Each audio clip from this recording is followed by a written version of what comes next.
এক গাঁয়ে শ্রীচরণ দাস নামে এক ধনী বণিক বাস করত। স্বভাবে সে ছিল খুবই কৃপণ। একদিন সে হাট থেকে ঘরে ফেরার পথে হলো কি, আজ সূর্যিটারও বড় তেজ দেখছি। চড়া রোদে পিঠটা কেমন কনকন করছে গো। আরে আরে আরে, গাছটায় তো বেশ নধর নধর ডাব হয়েছে দেখছি।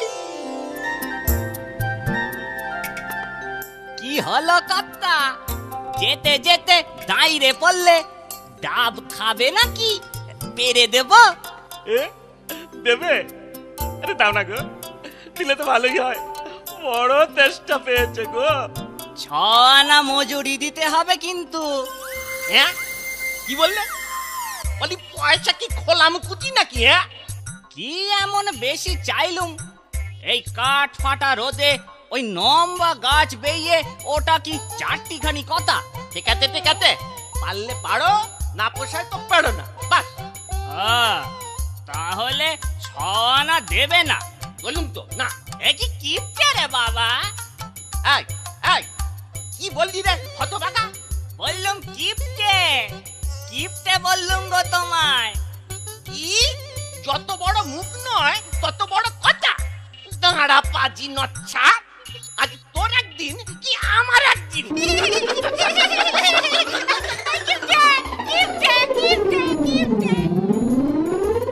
কত বড় সাহস, আমায় বলে কিপটে? বড্ড বাড় বেড়েছে। আরে গাছটাও দেখছি কম বাড় বাড়েনি। কি ধ্যাড়খানা লম্বা রে বাবা, যেন আকাশে গুঁতো মারছে গো। এক কাজ করি, একটা ঢেলা ছুঁড়ে দেখি কি হয়।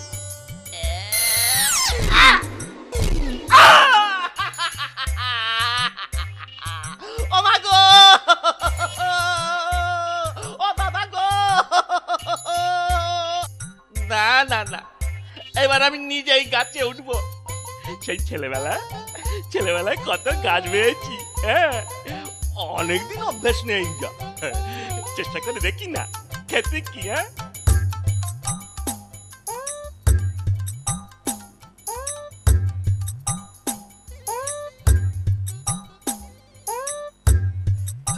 এই তো গাছে উঠেছি, তবে শুধু শুধু ওই বেটাকে আমি তেল দিচ্ছিলাম।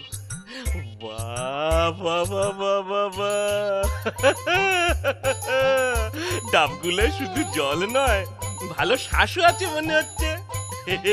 ভালোই হলো, খিদেও মিটবে, তেষ্টাও মিটবে।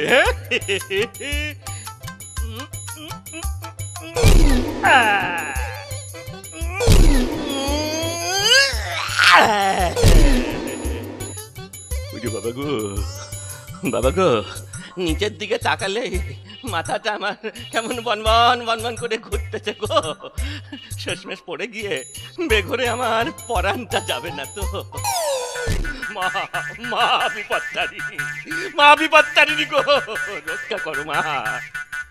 প্রাণে বেঁচে যদি মাটিতে নামতে পারি তো 101 জন ব্রাহ্মণ ভোজন করাবো আমি। হ্যাঁ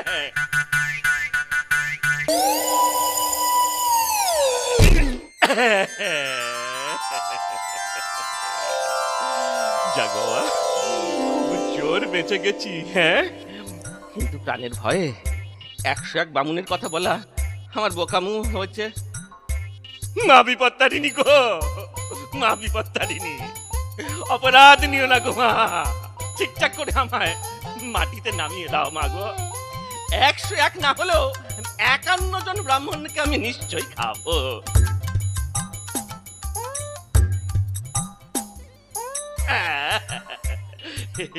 এই তো অনেকখানি নেমে এসেছি। এখন যদি মাটিতে পড়ি তবে প্রাণে মরার ভয় বোধহয় নেই। বড় জোর আমার হাত পাগুলো একটু ভাঙবেই যা। কিন্তু ভয় পেয়ে গিয়ে যা মানত করলাম তা বড় বেশি হয়ে গেছে। গাছে থাকতে থাকতেই ভুলটা মায়ের কাছে শুধরে নেই। হে বিপত্তারিণী মা, আমার অপরাধ তুমি নিও না মাগো। আমি আমার মানত নিশ্চয়ই রাখবো, তবে 51 জন নয় মাগো, এই 11 জন ব্রাহ্মণকে আমি নিশ্চয়ই খাবো মাগো।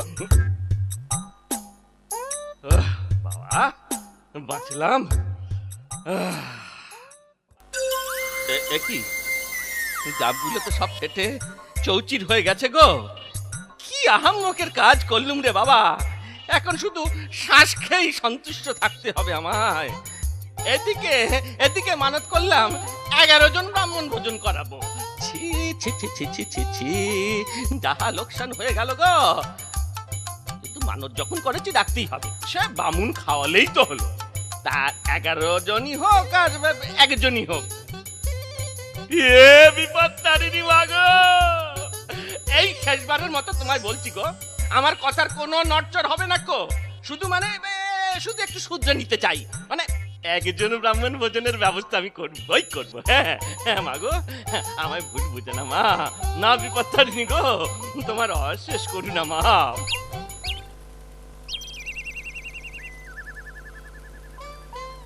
হ্যাঁ গা, তারপরে কি হলো গা?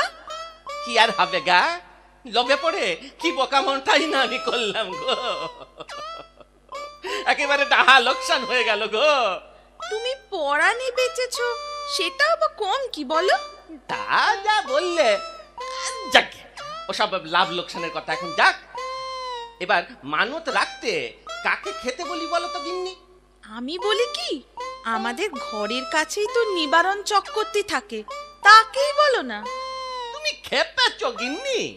নিবারণ চক্রবর্তী হলো এক মহাপেটু, একটা গোটা পাতা একা খায়। তাহলে আমি ভাবছি কি, এই কালিদাস চক্রবর্তী আছে না, ওই কালিদাস চক্রবর্তীকে বলবো। একে ওই হাড় গিলে চেহারা ওর, ঠিক এতটুকু পেট, তার উপরে আবার হেপরু গিয়ে। ও বেশি খেতে টেতে পারে না, আমাদেরও খরচটা কম হবে।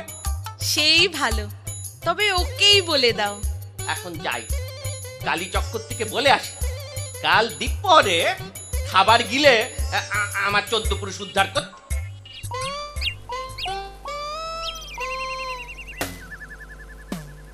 চরণ দাস, আমার ভিটেতে হঠাৎ কি মনে করে? তোমার পাওনা টাকা তো আমি সুদে আসলে শোধ করে দিচ্ছি। না না না না, ওসব কিছু নয়, ওসব কিছু নয় গো। কাল দ্বীপরে আমার কুটিরে আপনাকে একটু নেমন্তন্ন। কি উপলক্ষে নিমন্ত্রণ বাবা? তুমি কি দ্বিতীয়বার বিবাহ করছো নাকি? কি যে বলেন পণ্ডিত মশাই, একজনকে খাওয়াতে পড়াতে এত খরচ, আবার আর একজন। আমি মা বিপত্তারিণীর কাছে মানত করেছিলাম তো, তাই। ব্রাহ্মণ ভোজন, তা কজন? এই সব মিলিয়ে 1 জন গো। 1 জন? ঠিক আছে, কাল আমি সময় মতো পৌঁছে যাব।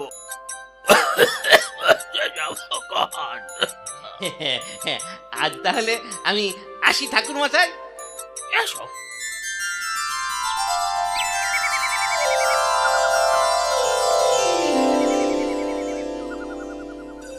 গিন্নি, ও গিন্নি, তোমার রান্নার যা যা দরকার জোগাড় করে দিয়েছি। এবার আমি হাটে যাচ্ছি, কেমন? সে কি, তুমি আজকেও হাটে যাবে? বাড়িতে বামুন অতিথি হয়ে আসবে, সে কি ভাববে বলো দেখিনি? আজ না হয় নাই বা গেলে। আরে বাবা, সেই জন্যই তো আজ হাটে যেতেই হবে, না হলে বামুন খাইয়ে এদিকেও লোকসান ওদিকেও লোকসান, তাহলে কি চলবে? বরং কিছু বেশি ব্যবসা হলে পুষিয়ে যাবে ক্ষণ। আর তুমি তো রইলে, আমি চললুম গো।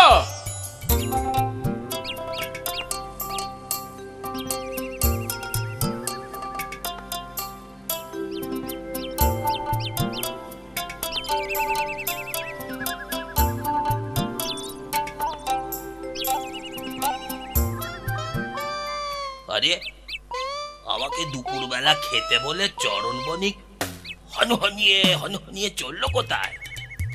এই যে, আমাকে আবার ধাপ্পা দিল না তো? বিশ্বাস নেই।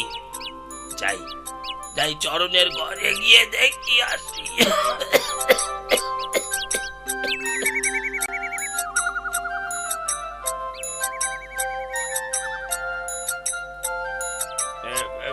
বৌমা, বৌমা।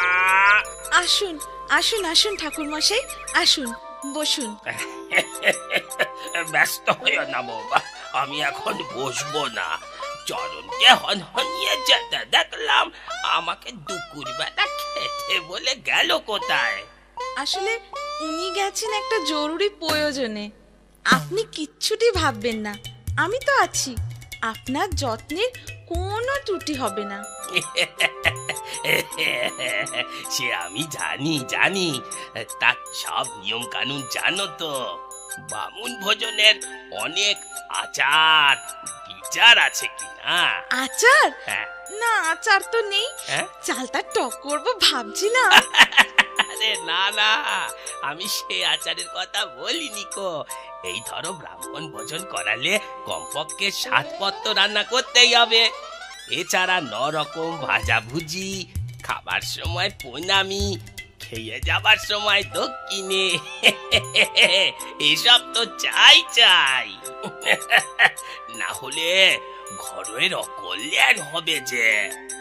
আমি তো এর আগে কোনো বামুন ভোজনের আয়োজন করিনি, তা আপনি যেমনটি বলবেন তেমনটি করব। আমি তাহলে এখন যাই, স্নান সেরে নিত্য পুজো আহ্নিক সেরে আসি গিয়ে। ও ও ও হ্যাঁ, একটা কথা, প্রণামী আর দক্ষিণে সোনার মোহর দিতে ভুলো না কিন্তু।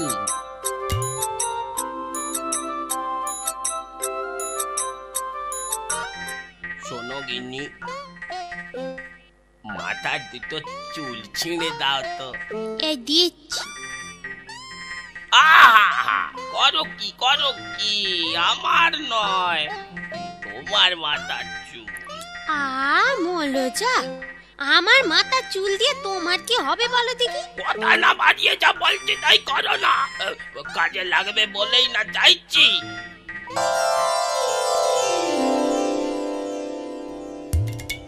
বাহ, খাসা রেঁধেছো বৌমা, এটা কিসের টক বানিয়েছো?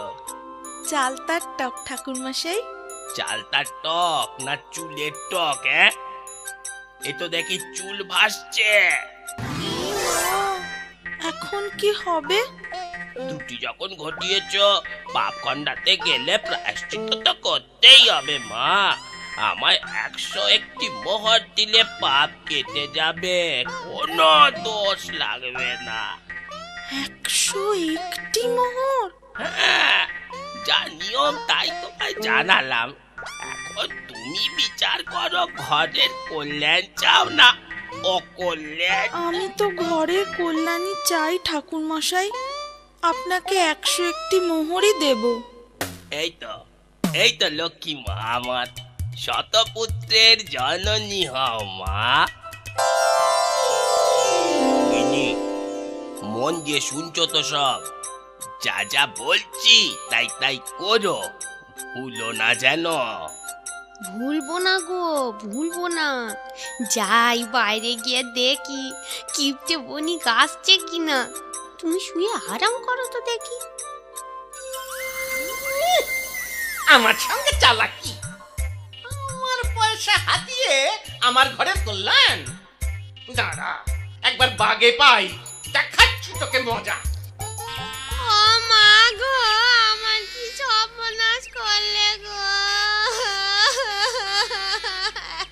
আরে কালীবামুনের বউ বাইরে পা ছড়িয়ে অমন করে কাঁদছে কেন? যাই তো, এগিয়ে গিয়ে দেখি। আমার কি সর্বনাশ করলে গো। এমন নেমন্তন্নের মুখে চাই ও মা, দেখে নেগে কেমতে বণিক কি বিষ খাওয়ালে গো।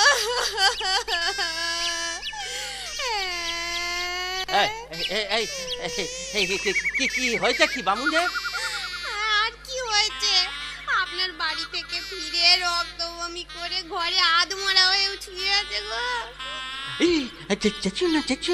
চেঁচিও না, লোকে শুনতে পাবে। শুনুক, লোকে শুনুক আপনার কুকীর্তি। বামুনের কিছু হলে আপনি প্রাণে বাঁচবেন ভেবেছেন?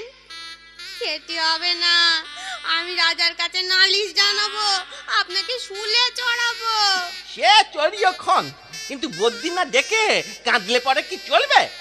এ তো দেশে বুদ্ধির কাজ নয়, রাজ বুদ্ধির কাজ। সে তো অনেক খরচ।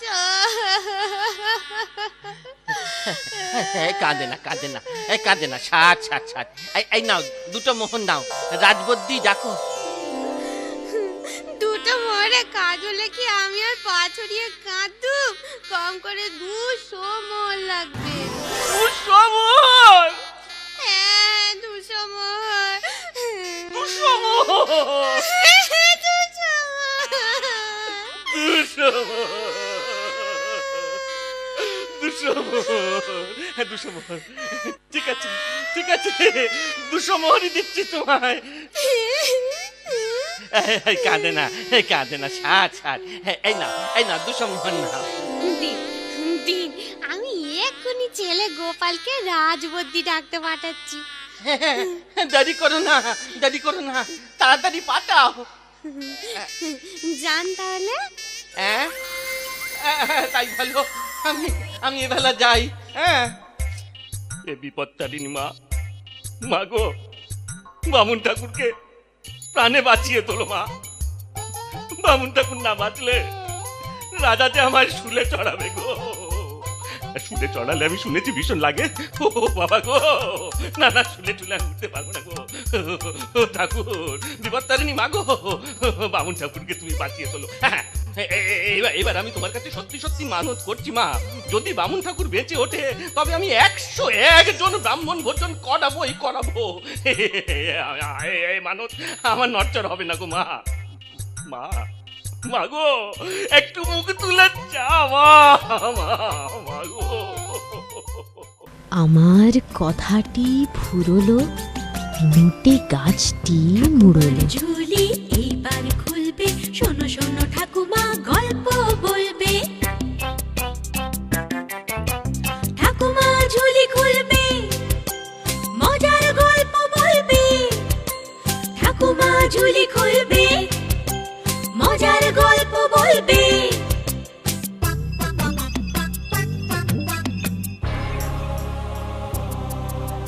গা ছমছম, কি হয় কি হয়, কখনো মজার কখনো বা ভয়। গা ছমছম, কি হয় কি হয়, কখনো মজার কখনো বা ভয়। পশু পাখি রাজা রানী ভূত পেতনি, চোখের সামনে সব হাঁটবে চলবে।